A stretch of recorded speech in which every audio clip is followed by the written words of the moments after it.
Good morning, everyone. Welcome to the last 2 months of Smith Model Industries as we begin a new year next year with a new studio name, Model Studio 51. Just wanted to pan around some of the projects here. This is Saturday, October 31st, Halloween. And just a quick review of what's going on here. And yes, Guy, I'll be getting back to your Viper here very, very soon. It's been crazy at the school with the COVID thing flying around and extra work and protocols and also personal family life. So, a little bit on what's going on with John's Eagle model.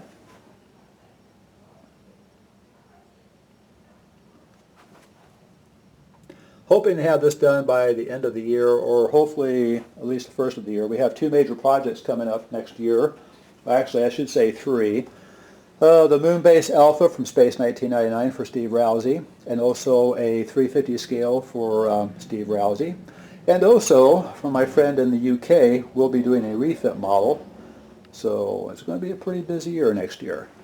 Now, without further ado, I would like to introduce you to my friend Tom Eilerman from Ohio. Hey everybody. And we are going to do an unboxing here this morning of his new base for the 350 scale Enterprise. So Tom, you're on.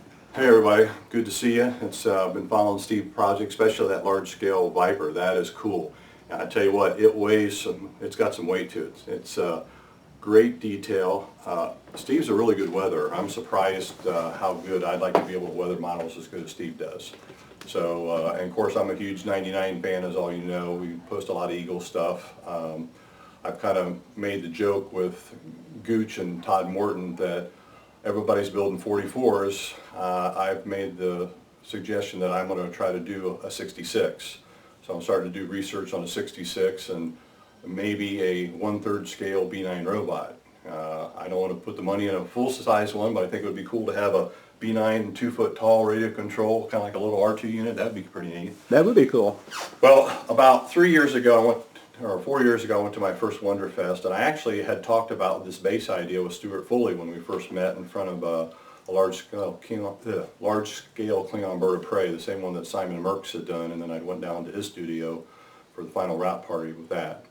I've thought about making bases for the 350 miles for a while, and a lot of the builders have this issue with if the board happens to go out in the model, you build this model, you send it to your client does not have a skill set to fix anything or crack a model open, and a board goes out, what do? You got to send that model back to your builder, and hence I make the shipping boxes too. You know, that helps protect the models in transit.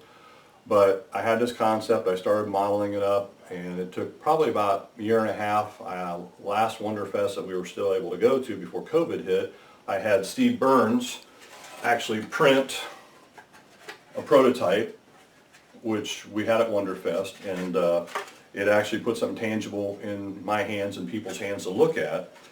But since then I had another 3D print done out of ABS. We sent it down to Raven Star Studios down in Texas, and I had a mold made out, and we've actually cast the actual bases now. I've got 20 of them in-house. The box I have here is actually how they're going to ship out. I've got the first round of prototype foam packing. There are a few adjustments I'm doing on that. We'll have those in next week. I've got the other little things, stainless steel screws and stuff coming in.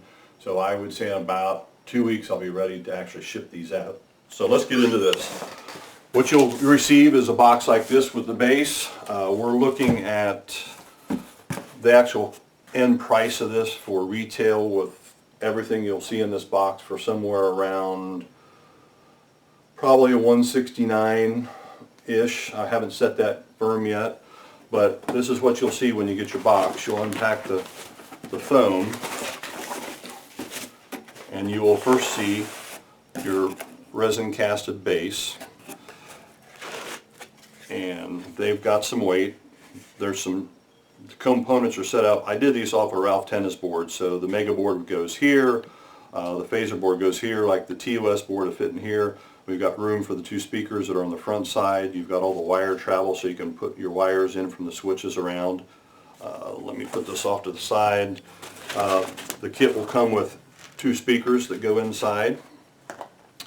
Then everything, all the components are brushed stainless steel. Now you'll see them come with this plastic covering on. This is the brush side that you want to actually have exposed. You will get it with this plastic on. You see you can peel the plastic off. That protects that from scratches. But this is set up to go on the bottom when you're done like that. Turn it like this. I've got 4 rubber feet with screws, so you'll attach this to the bottom with the 4 screws, but that'll give you a 4-point stand to set it on the table or on the floor or wherever it's going to go.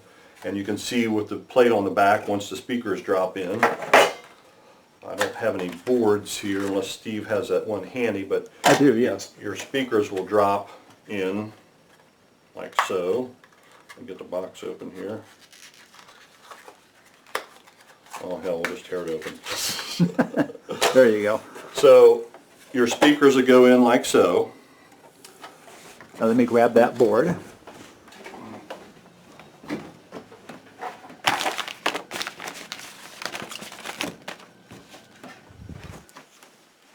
Sounds like my wife is watching the Halloween movie. I'm going to, now, you kind of clip and edit these up a little bit? Yeah. Okay. So, it's going to be, the way these fit, now I've learned something, this is my first round of having cast done, and cast will shrink compared to the 3D printed model.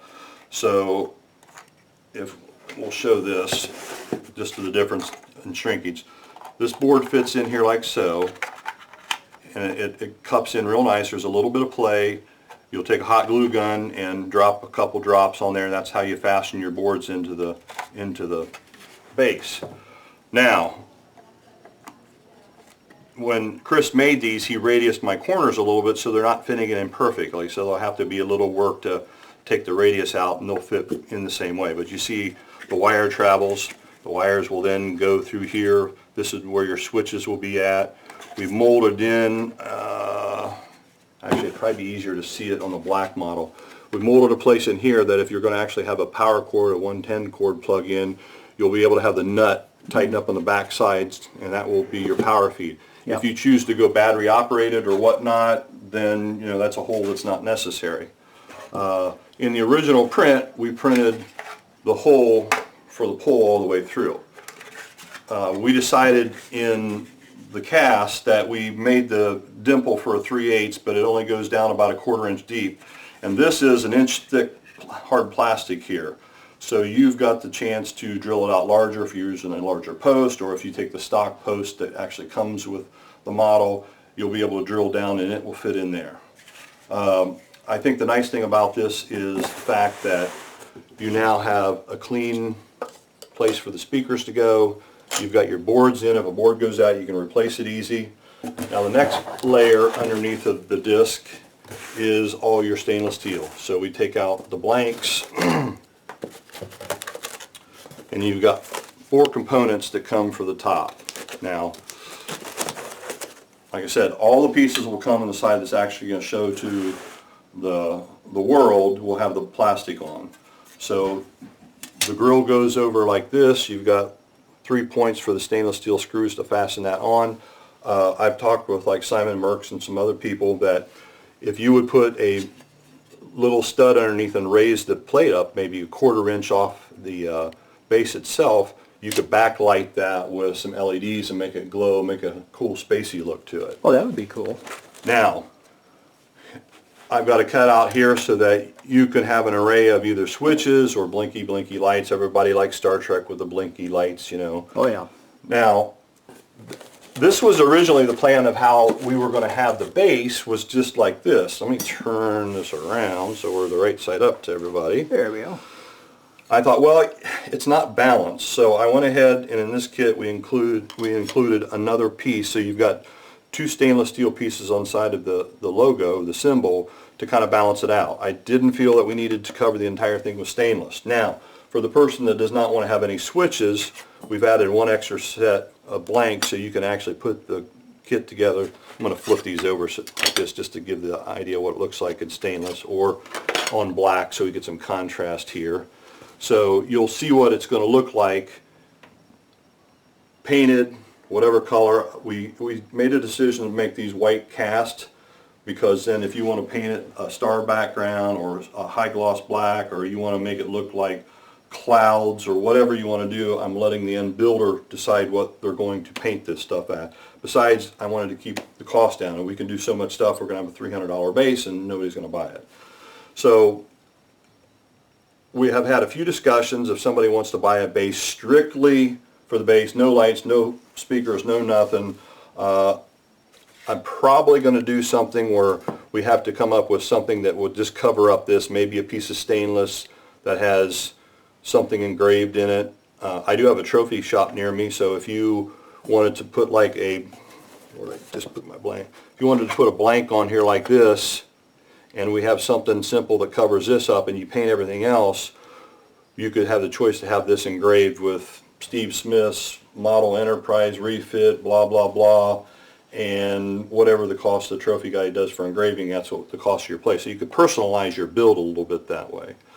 So that is our Trek-based concept. I know that you guys are going to ask me, can I do one in a Katinga or whatever else, and right now I'm going to say no, because I've got just in the prints and the mold to get this far, we're at about $1,500. So to make multiple bases, we're going to launch this one and see how it goes. I order these 20 at a time, so when I have them to sell, I have 20 in stock. I will not take money until I have stock. I'm not one of those sellers that will take money and I'm going to make you wait 6 months for you to get your base. When I have 20, I put them out for sale. When they're gone, then I will order another 20, and then we'll see what the interest is. If these go real well, maybe when I'm down to 10 left, I'll order another 20. So that's up to you customers, what the demand is. So we'd like to hear in the comments of what you think of the base, any ideas. This has been a collaboration between me, I've talked to Steve, Ralph Tenna, Simon Merckx, a few other builders out there, you know, over the last couple of years, just to see what they think. So here it is. It's ready to launch in about 2 weeks. I say before Christmas we'll have these ready to go. Just on a personal here, I absolutely love these bases. They are awesome. Especially this one. This one's really nice, top quality. And the 3D print one is too. We'll just take just a little bit of cleanup on it to get it smoothed out, but they're nice. Well worth the money. And the price that he's come up with for these, I think, is very reasonable. We may do a multi-discount, like if you buy 5, they might be like $149 if you do 5 at a time, but we've got there's a lot of money wrapped up into the base cost of this. You know, the stainless, there's a lot of things. I've tried to make a very high-end kit. If I may end up talking to Chris, I don't know if we can adjust the mold, if we just poured these with no holes and things in for just, you know, getting rid of the speaker slot and getting rid of this, so I can just pour a base that's just a base, and we don't have to have any of the stainless speakers. But I don't know if that would entail making another mold or not. It probably would. That would be my guess. You know, and then you're talking $500 to have a mold made. Yeah. So we'll just see how this one goes. I think it's going to be, I've had a lot of good response from Wonderfest the other year, and people that see the progress of it. So, and when the video goes up, we'd like to hear some comments and thoughts on this.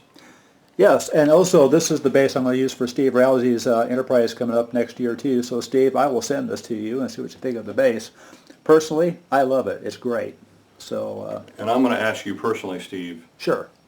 If we can use your model at the next Wonderfest, if 2021 happens and it's not canceled because of COVID, I would like Steve to enter your model in the contest there, so we actually have a lit model with a base at Wonderfest. I will take care of the shipping costs from Steve to Wonderfest to you if you would do that. And your ship would be then on the boxes going forward. All right. Steve, get back to us on that and let us know what you think. Thank you, Tom, for this presentation. This is awesome. Like I said, this base is going to be well worth the money, folks. It's awesome, top quality. So once again, Tom, thank you. Appreciate the tour, and it was good going out to dinner with you and your wife last night. It was. Guys, I can tell you firsthand, Steve does great quality work. So if you need a model built, give him a shout. Thank you, Tom. Everybody take care, and we will talk again soon. Have a great weekend.